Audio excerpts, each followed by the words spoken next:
കറുപ്പും വെളുപ്പൻ ചാനലിലേക്ക് സ്വാഗതം. ഈ മാസം തൊട്ട് നമ്മൾ ഒരു പുതിയ പ്രതിവാര പരിപാടി നമ്മുടെ പ്രേക്ഷകർക്കായിട്ട് സമർപ്പിക്കുകയാണ്. ഈ പരിപാടിയുടെ പേര് ശനിദോഷം എന്നാണ്. എന്തുകൊണ്ട് ഈ പേരിട്ടെന്ന് ചോദിച്ചു കഴിഞ്ഞാൽ, 5 ദിവസം ജോലി ചെയ്യുന്നവർക്ക് 6ാമത്തെ ദിവസം വെറുതെ ഇരിക്കുമ്പോഴത്തേക്ക് ചുമ്മാ ഇരിക്കുന്നവരെ ചൊറിയണമെന്നൊരു ഒരു ടെൻഡൻസി കാണുന്നു. അപ്പോൾ മര്യാദയ്ക്ക് നടക്കുന്നവരെ ശനിയാഴ്ച ചൊറിയുന്നവരുടെ ശനിദോഷം മാറ്റണമെങ്കിൽ എന്ത് ചെയ്യണമെന്ന് ഞാനിങ്ങനെ ആലോചിച്ചപ്പോഴത്തേക്കാണ് എനിക്കൊരു വെളിപാടുണ്ടായത്. എന്നാൽ ശനിദോഷം എന്നൊരു പരിപാടി തന്നെ അങ്ങ് ചെയ്തു കഴിഞ്ഞാൽ ശനിയാഴ്ച ഉണ്ടാകുന്ന കമൻറ്റുകളെ പറ്റിയിട്ട് അത് നല്ലവണ്ണം പഠിച്ചിട്ട് നമുക്ക് അടുത്ത ദിവസം അല്ലെങ്കിൽ ഞായറാഴ്ചയോ തിങ്കളാഴ്ചയോ നമുക്ക് ശനിദോഷത്തിനുള്ള പരിഹാരം നമുക്ക് ചെയ്യാമെന്ന് വിചാരിച്ചു. അപ്പോൾ ആദ്യം നമ്മൾ ഈ ശനിദോഷം ആദ്യം കാണുന്നത് ഒരു പ്രമുഖ ചാനലിലെ ഒരു രഹസ്യ കഥയിലാണ്. ഈ കഥയിലെ വന്ന് അബദ്ധങ്ങൾ മുഴുവൻ വിളിച്ചു പറയുക എന്നുള്ളതാണ് ചിലരുടെ ജോലി. മാധ്യമപ്രവർത്തകരായതുകൊണ്ട് എന്ത് അബദ്ധവും വിളിച്ചു പറയാമെന്നുള്ളൊരു ലൈസൻസ് നമുക്ക് ആരും തന്നിട്ടില്ല. മാധ്യമപ്രവർത്തകർ സംസാരിക്കുമ്പോഴത്തേക്കും അതിന് യുക്തി വേണം, അതിനൊരു ബോധം വേണം. ഇപ്പം യുക്തിയും ബോധമില്ലാതെ ചിലർ സംസാരിച്ചു കഴിഞ്ഞാൽ തിരിച്ച് നമുക്ക് മറുപടി കൊടുക്കണ്ടേ? ലൈസൻസ് ഉണ്ടെന്ന് പറഞ്ഞ് റോഡിൽ കൂടെ നമുക്ക് തോന്നിയ രീതിയിൽ വണ്ടി ഓടിക്കാൻ പറ്റത്തില്ല. അപ്പം അതുകൊണ്ട് നമ്മൾ ആദ്യം ചില വാചകങ്ങൾ ഞാൻ നിങ്ങളെ കേൾപ്പിക്കാം, എന്നിട്ട് അതിൻ്റെ മറുപടി നമുക്ക് പറയാം. നമുക്ക് തുടങ്ങാം. നമുക്ക് ചുറ്റുമുള്ള വയസ്സായ പല ആളുകളും അമ്മേ മഹാമായേ എന്നൊക്കെ വിളിക്കുന്നത് നമ്മൾ കേട്ടിട്ടുണ്ടാവും.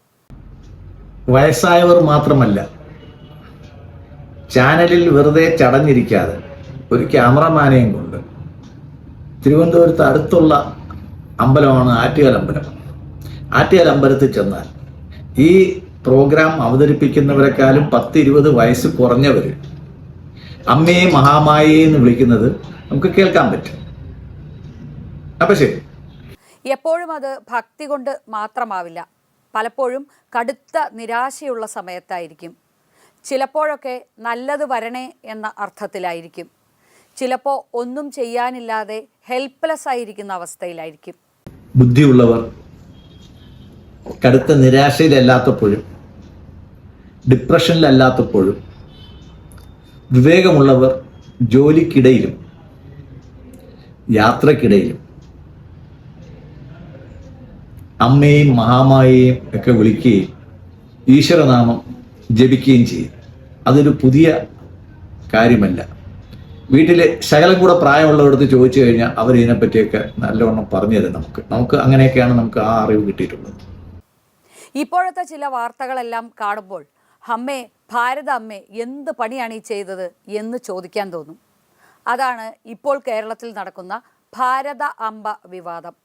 ഭാരതാംബ എന്ന് പറയുന്ന അമ്പ അല്ലെങ്കിൽ അമ്മ ഇന്നോ ഇന്നലെയോ മിനങ്ങാന്നോ രാവിലെ ഉദിച്ചതല്ലല്ലോ.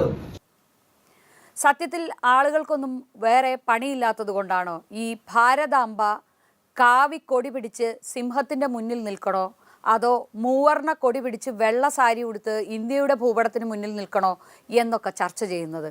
ആൾക്കാർക്ക് വേറെ പണിയില്ലാത്തത് കൊണ്ടാവും കവർ ചെയ്യുന്ന സ്റ്റോറികൾ കാണാൻ വേണ്ടി ശനിയാഴ്ചകൾ വേസ്റ്റ് ആക്കുന്നത്. സത്യത്തിൽ ആരാണ് ഈ ഭാരതാംബയെ കണ്ടിട്ടുള്ളത്? ആരാണ് ഈ ഭാരതാംബയുടെ യൂണിഫോം തീരുമാനിച്ചത്? ഒരു കാലത്ത് ഒരു പ്രതീകമായിരുന്ന, സ്വാതന്ത്ര്യ സമര കാലത്തെല്ലാം സ്വാതന്ത്ര്യ സമരത്തിൻ്റെ കൂടി ആവേശമുണർത്താൻ ഒരു പ്രതീകമായി ഉപയോഗിച്ച ഭാരതാംബ എന്ന ബിംബം ഇന്ന് അത് വലിയ രാഷ്ട്രീയ തർക്കത്തിന് വേദിയാകുമ്പോൾ മനുഷ്യരുടെ അഭിപ്രായ സ്വാതന്ത്ര്യം പോലും ഇല്ലാതാകുന്ന അവസ്ഥയാണ്. ഭാരതാംബ എന്ന് പറയുന്നത് ബിംബമാണെന്നും മിത്താണെന്നും പ്രതീകമാണെന്നും ഒക്കെ പറയുന്നത് നമ്മൾ പിന്നീട് ഓർക്കണം. കാര്യം നമ്മുടെയൊക്കെ ജനനം തന്നെ ഒരു മിത്താണ്. നമ്മുടെ മാതാപിതാക്കൾ എന്ന് പറയുന്നത് ഒരു സങ്കല്പമാണ്. അപ്പം അങ്ങനെ ഒരു സങ്കല്പത്തെ നമുക്ക് ജീവിതകാലം മുഴുവൻ കൊണ്ടു നടക്കാമെങ്കിൽ ഒരു ചെറിയ സങ്കല്പം കൂടെ ആവുന്നതിനകത്ത് വലിയ കുഴപ്പമൊന്നുമില്ല. പണ്ട് കേരളത്തിലൊരു മന്ത്രി ഔദ്യോഗിക ചടങ്ങിന് വിളക്ക് കത്തിക്കാൻ പറഞ്ഞപ്പോഴത്തേക്ക് പറ്റത്തില്ല എന്ന് പറഞ്ഞു. ടീച്ചർ പറയുന്നതനുസരിച്ചിട്ട് ആ വിളക്കില് ചെമ്പും എണ്ണയും തിരിയും മാത്രമല്ലേ ഉണ്ടായിരുന്നുള്ളൂ. അവിടെ വേറെ മിത്തുകളൊന്നും ഇല്ലായിരുന്നല്ലോ, വേറെ പ്രതീകങ്ങളില്ലായിരുന്നല്ലോ, വേറെ ബിംബങ്ങളില്ലായിരുന്നല്ലോ. പിന്നെ അവർക്ക് വോട്ടും പൈസയും ഉള്ളതുകൊണ്ട് അവർ തുപ്പുന്നത് പോലും നമുക്ക് മധുരിക്കും. ഭാരതാംബ എന്ന് പറയുന്നത് RSS സൃഷ്ടിച്ചിട്ടുള്ള ഒരു പുതിയൊരു ചിഹ്നമല്ല. അവനീന്ദ്രനാഥ ടാഗോറാണ് ആദ്യമായിട്ട് ഭാരതാംബ എന്നുള്ള പേരിൽ കാവ്യ വസ്ത്രമണിഞ്ഞ താമരപ്പിൽ നിൽക്കുന്ന സ്ത്രീ ഭാരത് മാത എന്നുള്ള. എന്നാൽ CPMന്റെ സങ്കല്പത്തിലെ ഭാരത് മാത അവർ തയ്യാറാകട്ടെ. ഭാരത് മാത എന്നുള്ള സങ്കല്പത്തോടല്ല ഞങ്ങളുടെ എതിർപ്പ്. അങ്ങനെയുള്ള ഒരു ചിത്രം, ഒരു സ്ത്രീ രൂപം വരുന്നതിനല്ല എതിർപ്പ്. കാവ്യക്കൊടി പാടില്ല, കാവ്യ വസ്ത്രമാണ് അണിയേണ്ടത് എന്നാണെങ്കിൽ അങ്ങനെ കാവ്യ വസ്ത്രം അണിഞ്ഞിട്ടുള്ള ഭാരത് മാതയെ കൊണ്ടുവരട്ടെ. വിദ്യാഭ്യാസം ഉണ്ടായതുകൊണ്ടോ സ്കൂളിൽ പോയതുകൊണ്ടോ വിവരവും യുക്തിയും ഉണ്ടാകണമെന്ന് നിർബന്ധമൊന്നുമില്ല എന്ന സത്യം വി മുരളീധരൻ മറന്നുപോയതാണ്. വിദ്യാഭ്യാസം ഉണ്ടായതുകൊണ്ടോ സ്കൂളിൽ പോയതുകൊണ്ടോ ചാനലിനെ നയിച്ചതുകൊണ്ടോ വിദ്യാഭ്യാസ മന്ത്രി ആയതുകൊണ്ടോ ഹയർ എഡ്യൂക്കേഷൻ മന്ത്രി ആയതുകൊണ്ടോ വാഴക്കുലയിൽ ഡോക്ടറേറ്റ് എടുത്തതുകൊണ്ടോ ബുദ്ധിജീവി താടി വളർത്തിയതുകൊണ്ടോ കിം ഉന്നിനെ പോലെ ചിരിച്ചതുകൊണ്ടോ വിവരവും യുക്തിയും ഉണ്ടാവേണ്ടതില്ല എന്നും കൂടി ചേച്ചി ഓർക്കുന്നത് നല്ലത്. ഇന്ത്യക്കാർ മുഴുവൻ ഭാരതാംബ ചിത്രത്തിനു മുന്നിൽ വിളക്ക് കൊളുത്തി പൂവിട്ട് തൊഴണം എന്ന് ആരാണ് പറഞ്ഞത്? ഭരണഘടനയുടെ ഏത് ആർട്ടിക്കിളിലാണ് ഭാരതാംബയുടെ കാര്യം പറഞ്ഞിട്ടുള്ളത്? ഇന്ത്യക്കാർ മുഴുവൻ ഭാരതാംബയെ വണങ്ങണമെന്ന് കേരള ഗവർണർ ശ്രീ ആർലേക്കർ ഒരു കമ്പുമായിട്ട് ഇന്ത്യ മുഴുവൻ നടന്ന് ഇന്ത്യയിലുള്ള എല്ലാ ആൾക്കാരെയും കമ്പ് കാണിച്ച് പേടിപ്പിച്ചിട്ട് ഭാരതാംബയെ വണങ്ങിപ്പിക്കുന്നു എന്ന് തോന്നും ടീച്ചർ പറയുന്നത് കേട്ടാൽ. ഭരണഘടന Shri doctor B R Ambedkar എഴുതി നമുക്ക് സമർപ്പിച്ച ഭരണഘടന നമ്മുടെ കോൺസ്റ്റിറ്റ്യൂന്റ് അസംബ്ലിയിൽ എല്ലാവരും അംഗീകരിച്ചതാണ്. ഈ ഭരണഘടനയിൽ എപ്പോഴും കയറി തൂങ്ങിപ്പിടിക്കാറുണ്ട്. സേവ് അവർ കോൺസ്റ്റിറ്റ്യൂഷൻ എന്നൊക്കെ പറഞ്ഞിട്ട് എല്ലാവരും ഭരണഘടനയെ കയറിയും പിടിക്കും. ഭരണഘടന കയറി പിടിക്കുമ്പോഴത്തേക്ക് ഓർക്കണം, അത് ഭയങ്കര ഡേഞ്ചറസ് ആയിട്ടൊരു കാര്യമാണ്. കാര്യം ഒരേ നിയമം വെച്ചിട്ടാണ് വാദിയും പ്രതിയും വാദിക്കുന്നത്, ഒരാൾക്ക് ശിക്ഷ കിട്ടുന്നത്. രണ്ട് പുസ്തകങ്ങളല്ല, രണ്ടുപേരും പഠിച്ചത് ചിലപ്പോൾ ഈ വാദിയും പ്രതിയും മജിസ്ട്രേറ്റും പഠിച്ചത് ചിലപ്പോൾ ഒരേ ലോ കോളേജിലിരുന്ന് ഒരേ ബെഞ്ചിലിരുന്നായിരിക്കും പഠിച്ചത്. പക്ഷേ ഈ ഭരണഘടന പിടിക്കുമ്പോഴത്തേക്ക് എനിക്കൊരു സംശയം, ഈ ഭരണഘടനയിൽ ഏത് ആർട്ടിക്കിളിലാണ് ലോക്സഭയിലും നിയമസഭയിലും ഒക്കെ അധ്യക്ഷന്മാർ വരുമ്പോഴത്തേക്ക് അംഗങ്ങൾ, അത് പ്രധാനമന്ത്രി മുഖ്യമന്ത്രി ഉൾപ്പെടെ ഉള്ളവർ എണീറ്റ് നിൽക്കണമെന്ന് ലോക്സഭയുടെ ഭരണഘടനയുടെ ഏത് ആർട്ടിക്കിളിലാണ് എഴുതിയിരിക്കുന്നത് ടീച്ചർക്കൊന്ന് പറഞ്ഞു തരാമോ? ഇനി രണ്ടാമത്, ഒക്ടോബർ 2 നമ്മളെല്ലാം അവധി ആഘോഷിക്കാറുണ്ടല്ലോ ഗാന്ധി ജയന്തിയുടെ കാര്യത്തിൽ. ഗാന്ധിജി എങ്ങനെയാണ് ഭരണഘടനയിൽ നമ്മുടെ രാഷ്ട്രപിതാവായിട്ട് നമ്മൾ വച്ചിരിക്കുന്നത്? ഭരണഘടനയുടെ ഏത് ആർട്ടിക്കിളാണെന്ന് ഭരണഘടനാ വിദഗ്ധയാണല്ലോ. അപ്പോൾ ടീച്ചർ ഒന്ന് നോക്കിയിട്ട് അടുത്ത എപ്പിസോഡിൽ വരുമ്പോഴത്തേക്ക് ആ ഭരണഘടനയുടെ ആർട്ടിക്കിൾ ഒന്ന് പറഞ്ഞു തരണം. ഒന്ന്, ഈ സ്പീക്കർ വരുമ്പോഴത്തേക്ക് എല്ലാവരും എണീറ്റ് നിൽക്കണമെന്നുള്ള ആർട്ടിക്കിൾ. 2, മഹാത്മാഗാന്ധി രാഷ്ട്രപിതാവാണെന്നുള്ള ആർട്ടിക്കിൾ. ഈ 2 ആർട്ടിക്കിൾ കൂടെ ഒന്ന് കാണണം. കാര്യം നമുക്ക് ആർട്ടിക്കിൾ അനുസരിച്ചല്ലേ നമുക്ക് പോകാൻ പറ്റുള്ളൂ. ആർട്ടിക്കിൾ ഇല്ലാതെ നമ്മളൊന്നും ചെയ്യാൻ പാടില്ല. ഓക്കെ, പോട്ടെ. ഇന്ത്യ എന്നത് സ്ത്രീയാണ് എന്ന് തന്നെ ആരുറപ്പിച്ചു? സ്ത്രീയാണ് എങ്കിൽ മാതാവ് തന്നെ ആകണം എന്ന് ആര് തീരുമാനിച്ചു? അത് ശരിയാണ്. ഭാരതമാതാവ് സ്ത്രീയാണെന്നും തീരുമാനിച്ചില്ല, ആകണമെങ്കിൽ തന്നെ പെണ്ണാവണമെന്നും തീരുമാനിച്ചില്ല. ഇനി പെണ്ണാണെങ്കിൽ തന്നെ സാരി ഉടുക്കണമെന്നും തീരുമാനിച്ചില്ല. ഉടുക്കണമെങ്കിൽ കാവി സാരിയാണോ ഉടുക്കേണ്ടത്, വെള്ള സാരിയാണോ ഉടുക്കേണ്ടത് തീരുമാനിച്ചില്ല. ഇനി സാരി ഉടുത്തു കഴിഞ്ഞാൽ കയ്യിൽ കാവിക്കൊടിയാണോ പിടിക്കേണ്ടത്, ത്രിവർണ്ണ കൊടിയാണോ പിടിക്കേണ്ടത്, അതാ ചെങ്കൊടിയാണോ പിടിക്കേണ്ടത് എന്ന കാര്യവും ഭരണഘടനയിൽ ഒരിടവും എഴുതി വെച്ചിട്ടില്ല. പിന്നെ അച്ഛൻ ആണാകണമെന്നും ഭരണഘടനയിൽ ഒരിടവും എഴുതി വെച്ചതായിട്ട് ഞാൻ കണ്ടിട്ടില്ല. 2, ഈയിടയ്ക്ക് ഒരു കോടതി വിധിയുണ്ടായി, അച്ഛൻ്റെ അമ്മയുടെയും പേര് എഴുതണ്ട, പാരൻസ് എന്ന് മാത്രം എഴുതിയാൽ മതി. കാര്യം ജെൻഡർ ന്യൂട്രലായിട്ടാണെങ്കിൽ, കാര്യം സ്വവർഗ രതിക്കാരുടെ കുട്ടികളാണെങ്കിൽ അവരുടെ കുട്ടികൾ അച്ഛനും അമ്മയും നമുക്ക് വിവേചിക്കാൻ പറ്റത്തില്ല. അതുകൊണ്ട് അത് വേണ്ടാന്ന് ഈയിടയ്ക്ക് ഒരു ഹൈക്കോടതി വിധി വന്നത് ടീച്ചർ ശ്രദ്ധിച്ച് കാണുമെന്ന് വിചാരിക്കുന്നു. സ്വന്തം അസ്തിത്വം തന്നെ നമുക്ക് സങ്കല്പമാകുമ്പോഴത്തേക്ക് പിന്നെ അച്ഛനും അമ്മയും ആണും പെണ്ണും ആണോന്ന് നമുക്ക് സങ്കല്പിക്കേണ്ട കാര്യങ്ങളൊന്നുമില്ല. രാജ്യത്തിന്റെ ഒരു പ്രതീകം അതൊരു ചിത്രമായി മാറി എന്നതാണ് ഭാരതാംബ എന്ന ആശയം. ഭാരതാംബ എന്നൊരു ദൈവം ഇന്ത്യയിൽ ഉണ്ടായിട്ടേയില്ല. ദൈവമല്ലെങ്കിലും ബഹുമാനിക്കുകയും വണങ്ങുകയും ചെയ്യാം, ഒരു തെറ്റുമില്ല. ഭാരതാംബ ദൈവമല്ല, ദൈവമൊന്നും ആരും പറഞ്ഞിട്ടുമില്ല. ഇനി ആരെങ്കിലും പറഞ്ഞതായിട്ട് ടീച്ചർ കേട്ടിട്ടുണ്ടെങ്കിൽ അത് ചെവിയിലെ മൂളൽ കൊണ്ട് കേട്ടതായിരിക്കാം. ഭാരതാംബയ്ക്ക് ക്ഷേത്രമില്ല. ഭാരതാംബ ആരിൽ നിന്നും വഴിപാടിന് രസീത് പിരിക്കാറില്ല. ഭാരതാംബ ആർക്കും കൈക്കൂലി കൊടുക്കാറില്ല. ഭാരതാംബ ആരെയും സ്വപ്നത്തിൽ വന്നിട്ട് ഉപദ്രവിക്കാറുമില്ല. അതൊരു സങ്കല്പമാണ്. നിങ്ങൾക്ക് വേണമെങ്കിൽ നമ്മൾ നിസ്കരിക്കാം. ഹിന്ദു മതാചാരപ്രകാരം ബിംബത്തെ തന്നെ നമുക്ക് നിസ്കരിക്കണമെന്നില്ല, നമസ്കരിക്കണമെന്നില്ല. ബിംബമില്ലാതെയും പരബ്രഹ്മക്ഷേത്രമുണ്ട് നമുക്ക്, ഓച്ചിറ.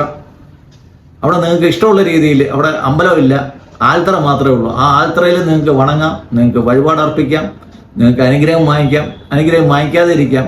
ആ വഴി പോകുന്നവരെല്ലാവരും എന്നെ വണങ്ങാത്ത എന്തെന്ന് ആ ആൽത്തറയിലിരിക്കുന്ന അല്ലെങ്കിൽ ആരെടുത്തും വിളിച്ച് ചോദിക്കാറുമില്ല. ഇതാണ് സങ്കല്പം എന്ന് പറയുന്നത്. എല്ലാവരും അങ്ങനെ തന്നെ ചെയ്യണം. ചെയ്യാത്തവരുടെ മനസ്സിൽ രാജ്യമില്ല, ഇന്ത്യയില്ല, രാജ്യസ്നേഹമില്ല എന്ന് തീരുമാനിച്ചു കളയരുത്. അതാണ് പ്രധാനം. അതിനുള്ള അധികാരമൊന്നും സംഘപരിവാറിനോ വി മുരളീധരനോ ഇല്ല.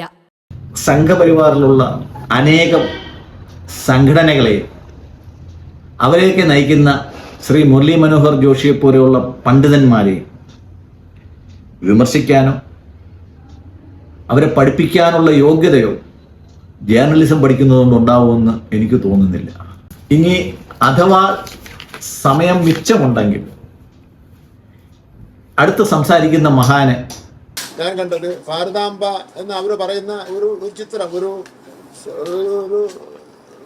സഹോദരിയുടെ സഹോദരി പടത്തിൽ നിൽക്കുന്നു, ഒരു കാവിക്കൊടിയും ഉണ്ട്. ഗവർണർക്ക് ഇന്നിപ്പോൾ ഈ കോലാഹലമൊക്കെ കാണിച്ചിട്ട് നാളെ അടുത്ത ഫ്ലൈറ്റ് കയറി അങ്ങ് പോകാം. നമ്മുടെ കുട്ടികൾ, കേരളത്തിലെ കുട്ടികളല്ലേ. മന്ത്രി ശിവൻകുട്ടിയുടെ ചോദ്യം ന്യായമാണ്. പ്രത്യേകിച്ചും അത് CPM-കാരുടെ മന്ത്രിമാരുടെ ചോദ്യങ്ങളാകുമ്പോൾ എപ്പോഴും അതിനകത്ത് ന്യായങ്ങൾ കാണും. ഈ ന്യായമൊക്കെ പഠിച്ചിട്ട് മിച്ച സമയമുണ്ടെങ്കിൽ ഈ പറഞ്ഞ മഹാശയന് ഒന്ന് വാക്കുകൾ ചേർത്ത് വായിക്കാൻ പഠിപ്പിച്ചു കൊടുക്കും.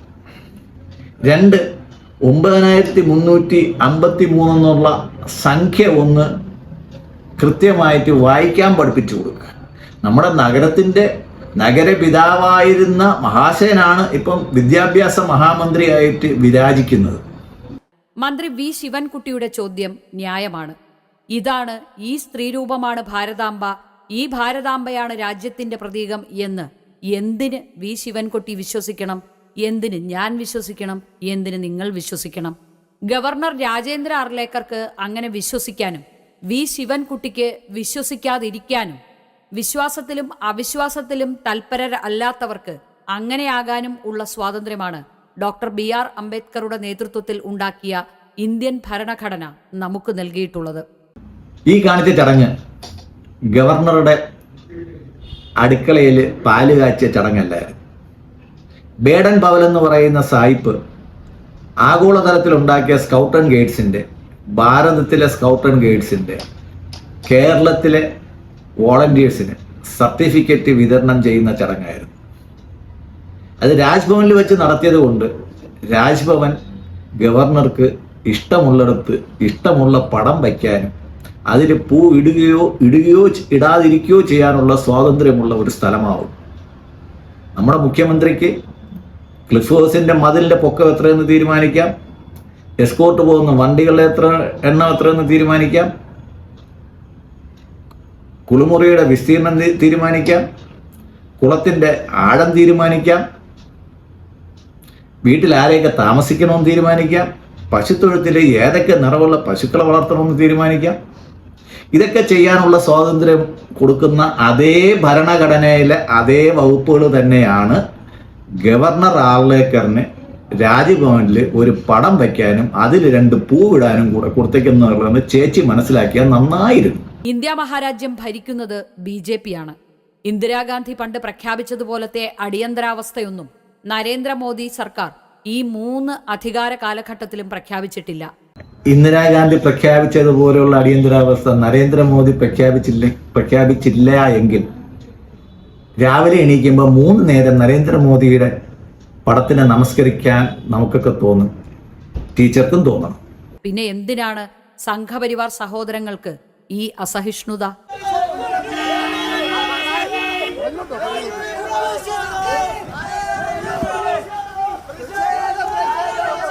സംഘപരിവാറിനുണ്ടാകുന്ന അസഹിഷ്ണുതയുടെ തീവ്രത അളക്കുന്ന മീറ്റർ ശ്രീമതി ടീച്ചറിന്റെ കയ്യിലുണ്ട്. ഇടയ്ക്കൊന്ന് വാങ്ങി അത് സംഘപരിവാറുകാരുടെ അസഹിഷ്ണുത നമുക്ക് അളക്കാം സമയം കിട്ടുമ്പോഴത്തേക്ക് ചാനലിൽ നിന്ന് മാറി. ടീച്ചർ പറയുന്നത് കേട്ടാൽ തോന്നും ഇന്നലെ നടന്നത് കേരള ചരിത്രത്തിലെ ആദ്യത്തെ വിദ്യാർത്ഥി സമരമാണെന്ന് തോന്നും. ഇടയ്ക്ക് ഈ രക്ഷാപ്രവർത്തകർ ഇറങ്ങി സമരക്കാരെ സഹായിച്ചപ്പോഴത്തേക്കൊന്നും ടീച്ചറെ ക്യാമറ അവിടെയൊന്നും ഇല്ലായിരുന്നല്ലോ.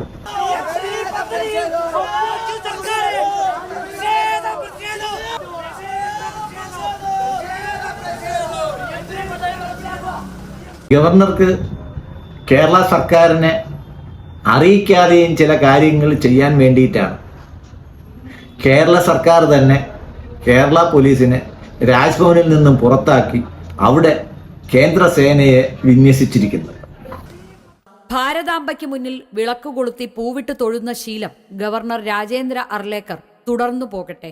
എന്താണ് കുഴപ്പം? യോജിപ്പില്ല എന്നും അങ്ങനെയുള്ള പരിപാടികളിൽ പങ്കെടുക്കുന്നില്ല എന്നും വി ശിവൻകുട്ടിയടക്കം CPM മന്ത്രിമാരും CPI മന്ത്രിമാരും തീരുമാനിച്ചോട്ടെ. അതിനെന്താണ് കുഴപ്പം? ഉജ്ജ്വല യോജന, സ്വച്ഛ ഭാരത് ഒക്കെ പോലെ കേരളത്തിൽ ഗവർണറുടെ നേതൃത്വത്തിൽ വേണമെങ്കിൽ ഭാരതാംബ വിളക്കുകൊളുത്തൽ യോജന തന്നെ തുടങ്ങാം.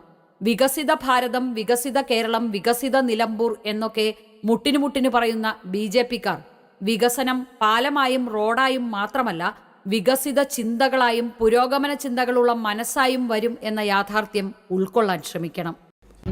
പ്രധാനമന്ത്രി ഉജ്ജ്വല യോജന പോലെ കെ റെയിലും കെ ഫോണും കെ സ്വർണ്ണക്കടത്തും കെ മാസപ്പടിയും കെ ശിവശങ്കറും കെ സ്വപ്ന സുരേഷും കെ ലൈഫ് മിഷനും തുടങ്ങി കെ തിരുവാതിര വരെ ദുർഗന്ധം പിടിച്ച സാധനങ്ങളാകാമെങ്കിൽ അതിൻ്റെ കൂടെ സംസ്കൃതത്തിലുള്ള കുറച്ച് നല്ല വാക്കുകളൂടെ ഇട്ട് കഴിഞ്ഞാൽ നന്നായിരിക്കും. ഇല്ലെങ്കിൽ ആകെ ദുർഗന്ധമാവും. നമുക്ക് വ്യക്തിപരമായി ഓരോരുത്തർക്കും പല ആശയങ്ങളും പല വിശ്വാസങ്ങളും അതിൻ്റെ ഭാഗമായുള്ള നടപടികളും ഉണ്ടായേക്കാം. പക്ഷേ സർക്കാർ പരിപാടി എന്ന് പറയുമ്പോൾ സർക്കാർ അംഗീകരിച്ചിട്ടുള്ള പൊതു ബിംബങ്ങൾ മാത്രമേ അവിടെ ഉണ്ടാകാൻ പാടുള്ളൂ. അതിൽ നിന്ന് വ്യത്യസ്തമായൊരു നില വന്നതുകൊണ്ടാണ് അതിനോട് യോജിപ്പില്ല എന്ന് കൃഷിമന്ത്രി രാജ്ഭവനെ അറിയിച്ചത്. അത് പിന്നീട് ഗവർണർക്കും ബോധ്യപ്പെട്ടു എന്നാണ് തോന്നുന്നത്. മുഖ്യമന്ത്രി പിണറായി വിജയന് ഇതൊക്കെ തീരും, സമവായത്തിലാകാം, ഒത്തുതീർപ്പിൽ പോകാം എന്നൊക്കെയുള്ള തോന്നൽ എങ്ങനെ വന്നു എന്നറിയില്ല. മുഖ്യമന്ത്രിക്ക് ഈ തോന്നലൊക്കെ ഉണ്ടാവുന്നതിന് മുമ്പ് മാധ്യമപ്രവർത്തകരോട് ചോദിക്കാമായിരുന്നു. മുഖ്യമന്ത്രി പിടിച്ചിടത്ത് ഏതായാലും ഗവർണർ രാജേന്ദ്ര അർലേക്കർ നിന്നില്ല എന്ന് ചുരുക്കം. പുട്ടും കടലയും ഒക്കെ കഴിപ്പിച്ചതും നല്ല വാക്കോതിയതും ഭാവിയിലേക്കുള്ള മുഖ്യമന്ത്രിയുടെ നിക്ഷേപമായി കിടന്നോട്ടെ. പ്രവാചകന്റെ മുടിയായാലും നഖമായാലും വേർപ്പായാലും ഇതെല്ലാം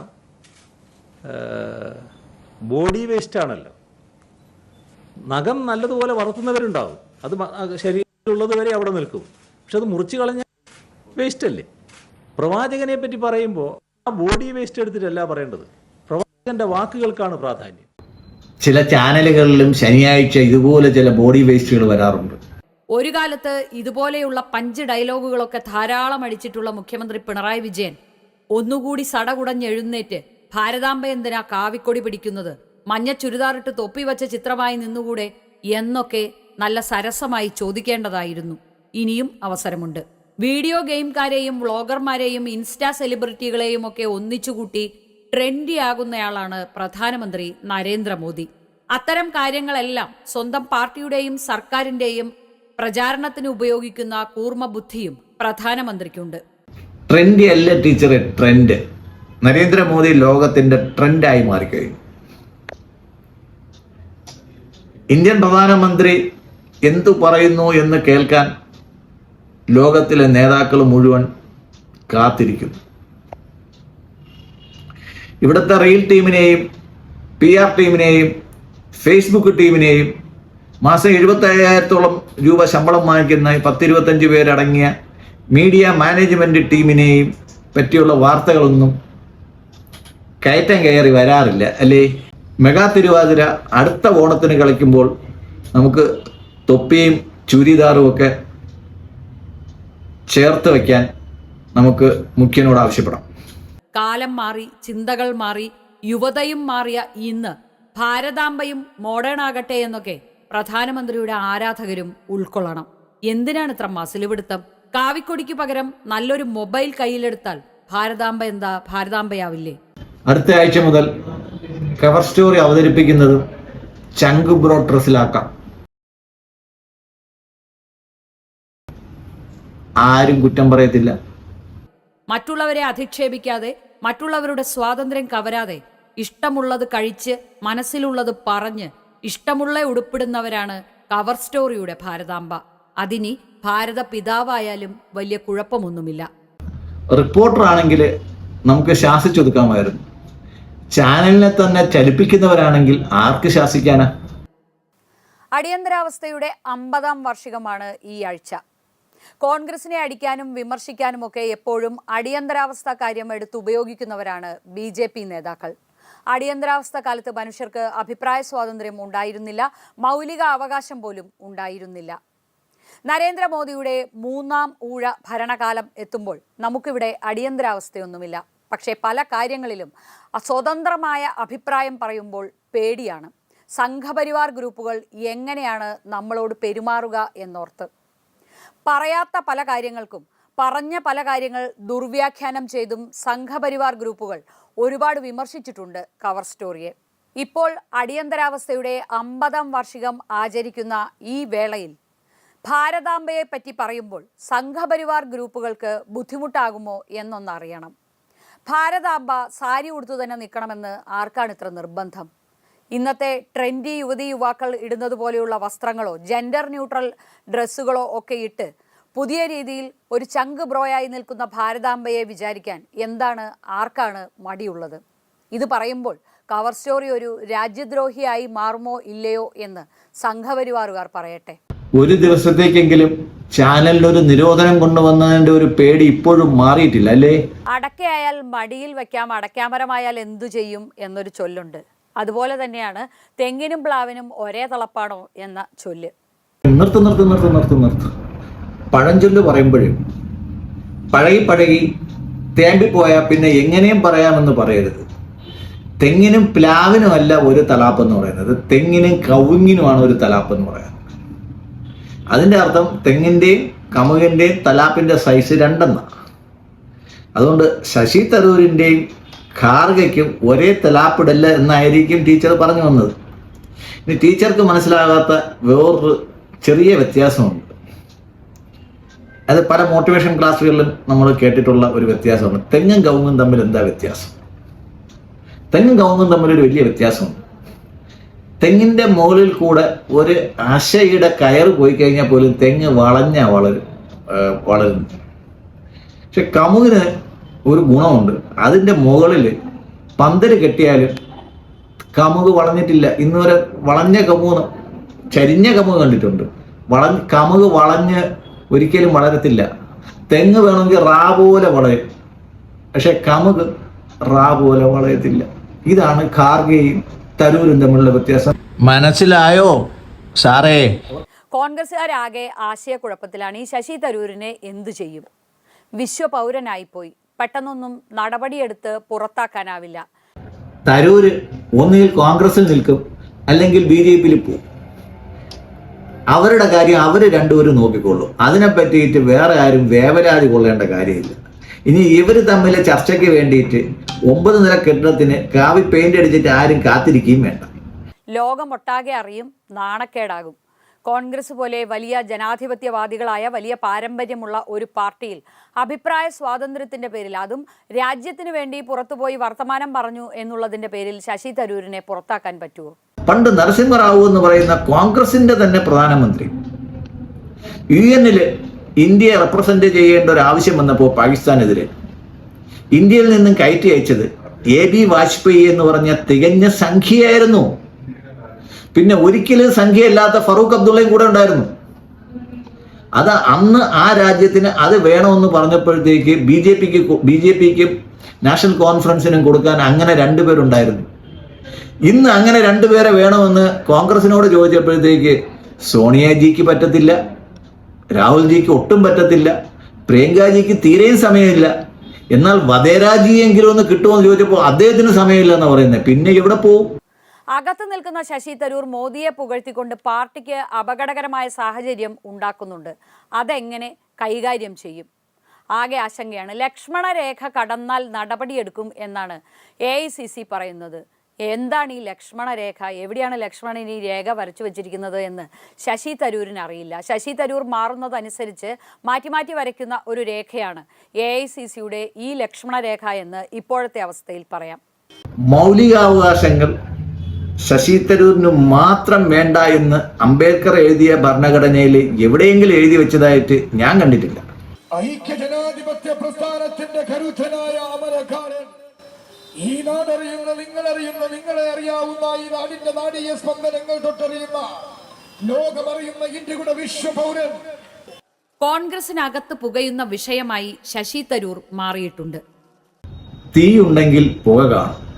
പണ്ടൊക്കെ ഒരു വീട്ടില് വീട്ടിന്റെ പുറത്ത് പുക കാണുന്നത് വീട്ടിന്റെ ഐശ്വര്യമായിട്ടാണ് കാണുന്നത്. കാര്യം അവിടെ എന്തെങ്കിലുമൊക്കെ തീ കത്തുകയും പാചകം ചെയ്യുന്നതുകൊണ്ടാണ് പുക കാണുന്നത്. പുക കണ്ടിട്ട് ആരും ആശങ്കപ്പെടുന്നത്. ആരാദ്യം പറയും എന്ന ആശങ്കയാണോ, പറഞ്ഞിട്ടെന്തു കാര്യം എന്ന നിരാശയാണോ കോൺഗ്രസ് നേതാക്കൾക്ക് കൂടുതലുള്ളത് എന്ന് വ്യക്തമല്ല.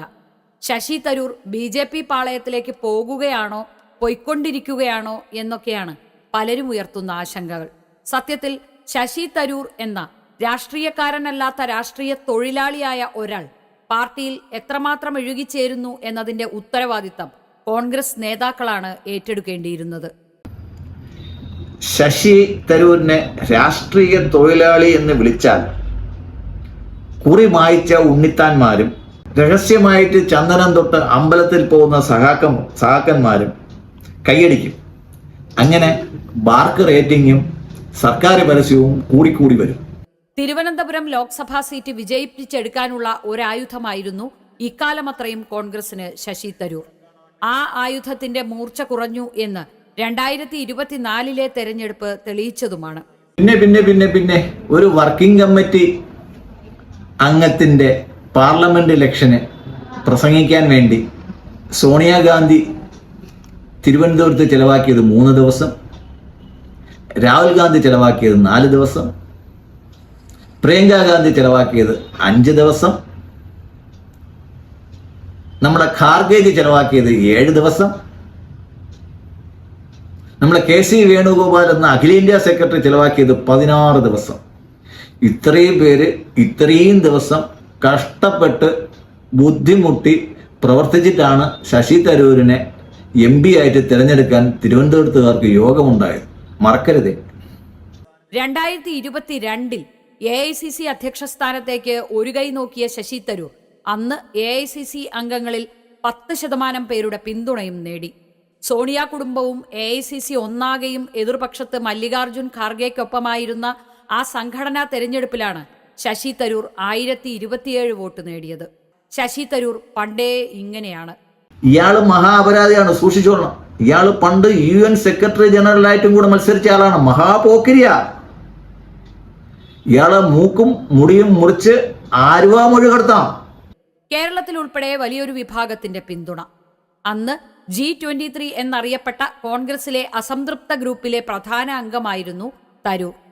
പട്ടാഭി സീതാരാമയ്ക്കെതിരെ മത്സരിച്ച് ജയിച്ച നേതാജിയെ പട്ടിണി കിടന്ന് തോൽപ്പിച്ച് രാജിവയ്പ്പിച്ച് പട്ടാഭി സീതാരാമയ്യെ വീണ്ടും കോൺഗ്രസ് പ്രസിഡന്റ് ആക്കിയ പാരമ്പര്യമാണ് കോൺഗ്രസിനുള്ളത്. അത് ചെയ്ത ആളിനെ നമ്മൾ മഹാത്മാവെന്നും രാഷ്ട്രപിതാവെന്നൊക്കെ നമ്മൾ വിളിക്കുന്നുണ്ട്. അത് നല്ലതാ. അങ്ങനെയും ആകാം, അതിന് തെറ്റൊന്നുമില്ല. കോൺഗ്രസിന്റെ സംഘടനാ സംവിധാനത്തിലും നയപരിപാടികളിലും പരിഷ്കരണം ആവശ്യപ്പെട്ട് സോണിയയ്ക്ക് കത്ത് നൽകിയ G23 ഗ്രൂപ്പ് ഓഫ് 23 ആസാദ് ലഭിച്ചു. കപിൽ സിബലിന് രാജ്യസഭാ അംഗത്വം വേറൊരു പാർട്ടിയും ലഭിച്ചു. അപ്പോൾ ശശി തരൂരിന് ഇതൊന്നും ആയിക്കൂടാന്നുണ്ടോ? അയാൾ ഇന്ത്യൻ പൗരനല്ലേ? സംഘടനാ നേതൃത്വത്തിലെ അധികാര വികേന്ദ്രീകരണം ആവശ്യപ്പെട്ട ശശി തരൂർ ഉൾപ്പെടെയുള്ളവർ പറഞ്ഞത് പാർട്ടിയുടെ അടിത്തറ ബലപ്പെടുത്തണം എന്നായിരുന്നു. അതിനുവേണ്ടിയാണ് താൻ അധ്യക്ഷ സ്ഥാനത്തേക്ക് മത്സരിക്കുന്നത് എന്നതായിരുന്നു ശശി തരൂരിന്റെ വിശദീകരണം പോലും. സോണിയ കുടുംബത്തിന് ഇഷ്ടപ്പെടില്ല എന്നറിഞ്ഞുകൊണ്ട് തന്നെ AICC അധ്യക്ഷ സ്ഥാനത്തേക്ക് മത്സരത്തിനിറങ്ങിയ ആ ധൈര്യം G23 ഗ്രൂപ്പിൽ മറ്റാരും കാണിച്ചില്ല. സമ്പൂർണ്ണ ആവണമെങ്കിൽ എങ്ങനെയെന്ന് ടീച്ചർ പറഞ്ഞു തരും. ആഴ്ചയിൽ 3 ദിവസം സോണിയാജിയുടെ കൂടെയും രാഹുൽ ഗാന്ധിയുടെ കൂടെയും പ്രിയങ്ക ഗാന്ധിയുടെ കൂടെയും തറയിലിരുന്ന് 3 പ്രാവശ്യം മടങ്ങിയതിന് ശേഷം രഘുപതി രാഘവ രാജാറാം 2 പ്രാവശ്യം ജപിച്ച് കഴിഞ്ഞാൽ യഥാർത്ഥ കോൺഗ്രസ്സുകാരനാവും. ടീച്ചറാണ് സത്യം. वैष्णवजन तो तेरे तकिए वैष्णवजन तो तेरे तकिए वैष्णवजन तो तेरे तकिए वैष्णवजन तो तेरे तकिए. പാർട്ടി നിലപാട് എന്നതിനെപ്പറ്റി വലുതായൊന്നും ചിന്തിക്കാതെ താൻ അംഗമായ MP ആയ കോൺഗ്രസ് പാർട്ടിയിലെ നേതാക്കളും പ്രവർത്തകരും തന്റെ നിലപാടുകൾ മൂലം വെട്ടിലാകും എന്നാലോചിക്കാതെ സ്വന്തം കാഴ്ചപ്പാട് തുറന്നു പറയും. നരേന്ദ്രമോദി അധികാരത്തിലെത്തിയപ്പോൾ മാറ്റം കാണിക്കുന്ന മോദിയെപ്പറ്റി, സ്വീകാര്യനാകുന്ന മോദിയെപ്പറ്റി അന്ന് 2014 ഹഫിംഗ്ടൺ പോസ്റ്റിൽ ലേഖനമെഴുതിയ അതേ മാനസികാവസ്ഥയാണ് 2009 മുതൽ MP ആയിരിക്കുന്ന ഇപ്പോൾ കോൺഗ്രസിന്റെ ഉന്നത സമിതിയായ വർക്കിംഗ് കമ്മിറ്റി അംഗമായപ്പോഴും ശശി തരൂർ കാണിക്കുന്നത്. നമ്മുടെ സർക്കാർ സംവിധാനത്തിൽ ഒരു ക്ലാസ് 4 ആയിട്ട് കയറിക്കഴിഞ്ഞാൽ ജീവിതകാലം മുഴുവൻ ക്ലാസ് 4 ആയി തന്നെ ഇരിക്കണം. അതിനകത്തുനിന്ന് പിന്നെ പ്രൊമോഷനൊന്നുമില്ല. ഇനി അഥവാ ക്ലാസ് 4 ആയിട്ട് ഇരിക്കുന്ന ഒരാൾ ഡോക്ടറേറ്റ് എടുത്തു കഴിഞ്ഞാലും പ്രൊമോഷന് വലിയ സ്കോപ്പൊന്നുമില്ല. അയാൾ ആ ഉദ്യോഗം രാജിവെച്ചിട്ട് പുതിയ ജോലിക്ക് പോകേണ്ടി വരും. ഇതൊക്കെ എല്ലാവർക്കും ബാധകമാണ്. ചാനലിലായാലും IAS ഉദ്യോഗം ആയാലും ENന്റെ ജോലി ആയാലും കേന്ദ്ര മന്ത്രി ആയാലും ഈ നിയമങ്ങളൊക്കെ അവിടെയും ബാധകമാണ്. പിന്നെ ശശി തരൂര് കോൺഗ്രസിൽ വരുമ്പോൾ കോൺഗ്രസിനെ നയിക്കാൻ അല്ലെങ്കിൽ ആ മന്ത്രിസഭയെ നയിക്കാൻ പേരിനെങ്കിലും ഒരു ഡോക്ടറേറ്റും ഇത്തിരി വിദ്യാഭ്യാസമൊക്കെ ഉള്ള ഒരു മൻമോഹൻ സിംഗ് ഉണ്ടായിരുന്നു. സ്ത്രീകളെ പറ്റി പൊതുവെ മനഃശാസ്ത്രജ്ഞന്മാർ പറയുന്നത് അവർക്കിഷ്ടം അവരെക്കാളും ശകലം കൂടെ പൊക്കം കൂടിയ ആണുങ്ങളെയാണ്. അതൊരു ജെൻഡർ ന്യൂട്രാലിറ്റി സ്റ്റേറ്റ്മെന്റ് ഒന്നുമല്ല, അതൊരു ജെൻഡറിക് സ്റ്റേറ്റ്മെന്റാണ്. അപ്പൊ അതേപോലെ ശശി തരൂരിന് തോന്നുകയാണ് അദ്ദേഹത്തിന്റെ പ്രസിഡന്റായിട്ടിരിക്കുന്ന ആള് ഇച്ചിരി കൂടെ വിദ്യാഭ്യാസവും ഇച്ചിരി കൂടെ വിവരവും ഇച്ചിരി കൂടെ വാഗ്മിത്വം ഉണ്ടായി കൊള്ളണമെന്ന് അദ്ദേഹത്തിന് തോന്നുന്നതിന് അദ്ദേഹത്തെ കുറ്റമൊന്നും പറയാനില്ലല്ലോ.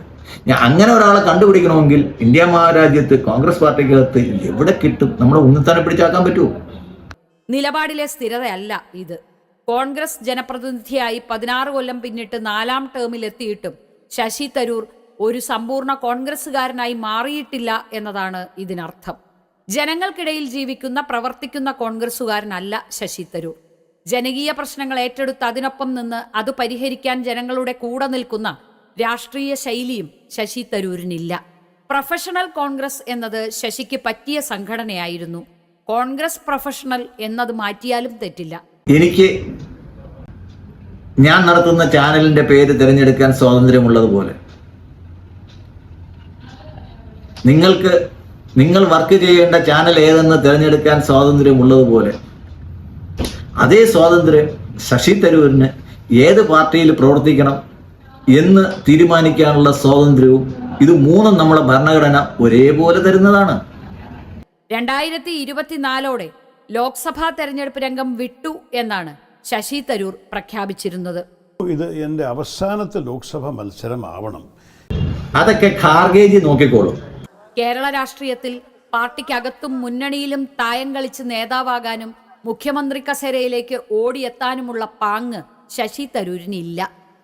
അതൊക്കെ ഖാർഗേജി നോക്കിക്കോളും. ലോക്സഭയിലേക്കില്ല, കേരള രാഷ്ട്രീയമൊട്ട് പറ്റുകയുമില്ല. ഇനി ശശി തരൂർ എന്തു ചെയ്യണം? അതൊക്കെ ഖാർഗേജി നോക്കിക്കോളും. കോൺഗ്രസ് വിടാൻ തീരുമാനിച്ചിട്ടില്ല എന്ന് ഇപ്പോൾ കൂടി ശശി തരൂർ ആവർത്തിക്കുന്നുണ്ട്. കോൺഗ്രസിൽ നിന്നുകൊണ്ട് കോൺഗ്രസ് വിടാൻ തീരുമാനിച്ചിട്ടില്ല എന്ന് പറഞ്ഞുകൊണ്ട് താനിപ്പോഴും കോൺഗ്രസുകാരനാണ് എന്ന് പ്രഖ്യാപിച്ചുകൊണ്ട് പ്രധാനമന്ത്രി നരേന്ദ്രമോദി ഏൽപ്പിക്കുന്ന എല്ലാ ദൗത്യങ്ങളും ഏറ്റെടുത്ത് അത് രാജ്യത്തിനു വേണ്ടിയാണ് എന്ന് പറഞ്ഞുകൊണ്ട് എല്ലാ BJP നയങ്ങൾക്കും പരിപാടികൾക്കും ചൂട്ടുപിടിക്കുകയാണ് ശശി തരൂർ എന്ന കോൺഗ്രസിന്റെ വർക്കിംഗ് കമ്മിറ്റി അംഗം. അതൊക്കെ ഖാർഗേജി നോക്കിക്കോളും. നേതാവായി വർക്കിംഗ് കമ്മിറ്റി അംഗമായി തുടർന്നുകൊണ്ട് സ്വന്തം നിലപാടുകൾ പറഞ്ഞു നിൽക്കാനും ദേശ താൽപര്യമാണ്, ദേശത്തിനു വേണ്ടി എന്തും ചെയ്യും എന്ന് സ്ഥാപിച്ചെടുക്കാനും ശശി തരൂരിന് കഴിയുന്നുണ്ട്. അല്ലെങ്കിൽ ശശി തരൂരിനെ അങ്ങനെ സ്വീകാര്യനാക്കാൻ BJPയും അവരുടെ സൈബർ വിങ്ങും അതുപോലെ തന്നെ പൊതുസമൂഹത്തിലെ വലിയൊരു വിഭാഗവും ശ്രമിക്കുന്നുണ്ട് എന്നതും വാസ്തവമാണ്. തരൂരിനെ പാർട്ടിയിൽ നിന്ന് പുറത്താക്കുന്നില്ല, തരൂരിന്റെ നിലപാടുകളെ ചോദ്യം ചെയ്യുന്നില്ല, തരൂരിനെ അവഗണിക്കുകയാണ്, തരൂരിന്റെ വഴിക്ക് പൊക്കോട്ടെ എന്നതാണ് ഇതുവരെ കോൺഗ്രസിൽ നിന്നും നാം കേട്ട നയം. അതൊക്കെ ഖാർഗേജി നോക്കിക്കോളും. ലക്ഷ്മണരേഖ ലംഘിച്ചാൽ നടപടിയെടുക്കും എന്ന് ഇപ്പോൾ KC വേണുഗോപാൽ പറയുന്നു. പാർട്ടിയുടെ പൊതുവായ ആശയങ്ങളും ലക്ഷ്യങ്ങളും ഒക്കെ ഉണ്ട്. അതുമായി ബന്ധപ്പെട്ട് പോകണമെന്നുള്ള നിർദ്ദേശം എല്ലാവർക്കും ഉണ്ട്. അതിലെവിടെയെങ്കിലും ആ ലക്ഷ്മൺ രേഖ ലംഘിക്കുന്നു പാർട്ടിക്ക് തോന്നുമ്പോൾ പാർട്ടിക്ക് പാർട്ടിയുടേതായ സമയങ്ങളിൽ നടപടിയെടുക്കാൻ അവകാശമുണ്ട്. എന്താണ് ഈ ലക്ഷ്മണരേഖ? ആരാണ് കോൺഗ്രസിലെ ഈ ലക്ഷ്മണരേഖ ഇതുവരെ തീരുമാനിച്ചിട്ടുള്ളത്? രാഹുൽ ഗാന്ധിയോ? രാഹുൽ ഗാന്ധി മാത്രം പറയുന്ന ലക്ഷ്മണരേഖ ആ പാർട്ടിയിൽ എല്ലാവരും എപ്പോഴും അംഗീകരിക്കണം എന്ന് നിർബന്ധമുണ്ടോ? ലക്ഷ്മണരേഖ വരയ്ക്കുമ്പോൾ രാജ്യസ്നേഹവും രാജ്യ താൽപര്യവും എന്നൊക്കെയുള്ള ആശയങ്ങൾ ഒരുപാട് ബുദ്ധിമുട്ട് തരൂരിന്റെ കാര്യത്തിൽ കോൺഗ്രസിനുണ്ടാക്കില്ല എന്ന് ഉറപ്പൊന്നുമില്ലല്ലോ. വീണ്ടും വീണ്ടും വീണ്ടും ലക്ഷ്മണരേഖ എന്ന് പറഞ്ഞ് എന്റെ പൊന്നു ടീച്ചറെ, അത് സംഖ്യ വാക്കാണ്, ഉപയോഗിക്കില്ലേ. നിങ്ങളെയും ആൾക്കാർ സംഖ്യയാക്കി കളയും, നമ്മുടെ സുരേഷ് ഗോപി ആക്കിയത് മാതിരി. കോൺഗ്രസിനകത്ത് നരേന്ദ്രമോദിക്ക് ഒക്കെ ചെങ്ങായി. രാജ്യ താൽപര്യത്തിനായി പ്രതിപക്ഷം ഒപ്പമുണ്ട് എന്ന് പ്രഖ്യാപിച്ച് ലോകത്തെ കാണിക്കാൻ പറ്റിയ മുഖം. ഗുട്ടറസിന്റെ പിൻഗാമിയാകാൻ UN മത്സരിക്കാൻ വിടണം എന്നൊന്നുമില്ല. ആവനാഴിയിൽ മോദിക്കൊരസ്ത്രം ഇരിക്കട്ടെ. അതാണ് കോൺഗ്രസിൽ ഇപ്പോൾ ശശി തരൂരിന്റെ സ്ഥാനമായി BJP കണക്കാക്കുന്നത്. BJPയിലെ ഇത്തരം പ്രൊഫഷണലുകളാണ് ആ പാർട്ടിയുടെ ശക്തിയും ദൗർബല്യവും. ഇതുപോലെയുള്ള പ്രൊഫഷണലുകൾ ധാരാളമായി BJPയിലേക്ക് എത്തുന്നുണ്ട് എന്നതും വസ്തുതയാണ്. പാർട്ടിയിലേക്ക് വരുന്നതിനേക്കാൾ അവരവരുടെ പാർട്ടികളിൽ ഇരുന്നു കൊണ്ട് സഹായിക്കുന്നവരെ BJPക്ക് പ്രത്യേകമായി താല്പര്യമുണ്ട്. ആ താല്പര്യമാണ് ഇപ്പോൾ ശശി തരൂരിനോട് ഉള്ളത്. കോൺഗ്രസിൽ ഇരിക്കുന്ന ശശി തരൂരിനെയാകും BJPയിൽ എത്തുന്ന ശശി തരൂരിനേക്കാൾ നരേന്ദ്രമോദിക്കും അമിത്ഷായ്ക്കും താല്പര്യം. പക്ഷേ 2026 നിയമസഭാ തെരഞ്ഞെടുപ്പ് കാലമാകുമ്പോൾ തിരുവനന്തപുരം ലോക്സഭാ സീറ്റിലേക്ക് ഒരു ഉപതെരഞ്ഞെടുപ്പ് വന്നാൽ ആ സീറ്റ് കോൺഗ്രസിന് നഷ്ടം എന്നാണ് അതിൻ്റെ അർത്ഥം. അതിൽ മറ്റൊരുപാട് രാഷ്ട്രീയ സമവാക്യങ്ങളും രഹസ്യധാരണകളും ഉണ്ടായേക്കാം. അത് 2026 നിയമസഭാ തെരഞ്ഞെടുപ്പ് ഫലത്തെ കൂടി സ്വാധീനിക്കുന്നതും ആയേക്കാം. ആറം പറ്റാതെ പോട്ടെ. ശശി തരൂരിന് അടുത്ത പാർലമെന്റ് ഇലക്ഷൻ വരെ ദീർഘായുസ് കൊടുക്കട്ടെ. കേരള സംസ്ഥാനത്തെ കണ്ണൂർ എന്ന് പറയുന്ന ജില്ലയിലെ എക്സ് എന്ന് പറയുന്ന പോലീസ് സ്റ്റേഷനിലെ എക്സ് എന്ന് പറയുന്ന സ്ഥലത്ത് തായിലോട്ട് എന്ന് പറയുന്ന സ്ഥലം, അവിടെ ഒരു സ്ത്രീയെ ആൾക്കൂട്ട വിചാരണ ചെയ്തതിനെ പറ്റിയാണ് സ്വയം ഒരു ഫെമിനിസ്റ്റ് എന്ന് പറയുന്ന ടീച്ചർ വേവലാതിപ്പെടുന്നത്. കല്യാണമായാലും മരണമായാലും വീട്ടിലെ കോഴിക്ക് കിടക്കപ്പുറതിയില്ല എന്ന് പറയുന്നത് പോലെയാണ് നാട്ടിലെ സ്ത്രീകളുടെ അവസ്ഥ. വീട്ടിലുള്ളവരെ പേടിക്കണം, വീട്ടുകാരെ പേടിക്കണം, ബന്ധുക്കളെ പേടിക്കണം, നാട്ടിലുള്ളവരെ പേടിക്കണം, പോരാത്തതിന് ചുറ്റുമുള്ള സദാചാരവാദികളെയും പേടിക്കണം. കണ്ണൂർ കായലോട്ട് നടന്ന സദാചാര ഗുണ്ട ആക്രമണം, അതിനുശേഷം ഒരു സ്ത്രീ ആത്മഹത്യ ചെയ്യേണ്ടി വന്ന അവസ്ഥ, നമ്മുടെ സമൂഹം പൊതുവിൽ കണ്ണു തുറന്ന് ആലോചിക്കേണ്ട വിഷയമാണ് അത്. 2 കുടുംബങ്ങൾ ഉൾപ്പെട്ടിട്ടുള്ളത് കൊണ്ട് തന്നെ അതിൻ്റെ വിശദാംശങ്ങളിലേക്ക് കടക്കുന്നില്ല. കുടുംബം എന്ന ആ സ്ഥാപിത നിർമ്മിതിക്കകത്ത് സ്ത്രീകൾ അനുഭവിക്കുന്ന ബുദ്ധിമുട്ട് എന്താണ്, എന്തുമാത്രം പീഡനമാണ് അതിനകത്ത് അവർ ഏറ്റുവാങ്ങേണ്ടി വരുന്നത് എന്നുള്ള കാര്യത്തിൽ പൊതുവിൽ ഒരു വലിയ ചർച്ച ഒരിക്കലും നമ്മുടെ സമൂഹത്തിൽ നടക്കാറില്ല. അത് പറയുന്ന ആളുകൾ വൃത്തികെട്ട ആളുകളായി പോകുന്നു. അവരെ ഫെമിനിസ്റ്റുകൾ എന്ന് ഏതാണ്ട് ഒരു കുറ്റം പോലെ വിളിക്കുന്ന ഒരു സ്ഥിതിയാണുള്ളത്. ആളുകൾക്ക് കാര്യം നടക്കാൻ സ്ത്രീകൾ ഇത്തരം അവസ്ഥയിൽ തന്നെ പോകണം എന്നുള്ളതാണ് നമ്മുടെ പേട്രിയാർക്കി നമുക്ക് കൽപ്പിച്ചു തന്നിരിക്കുന്ന അവസ്ഥ. ആ അവസ്ഥ നിലനിൽക്കുന്നത് കൊണ്ടാണ് ആ യുവതിക്ക് ആത്മഹത്യ ചെയ്യേണ്ടി വന്നത്.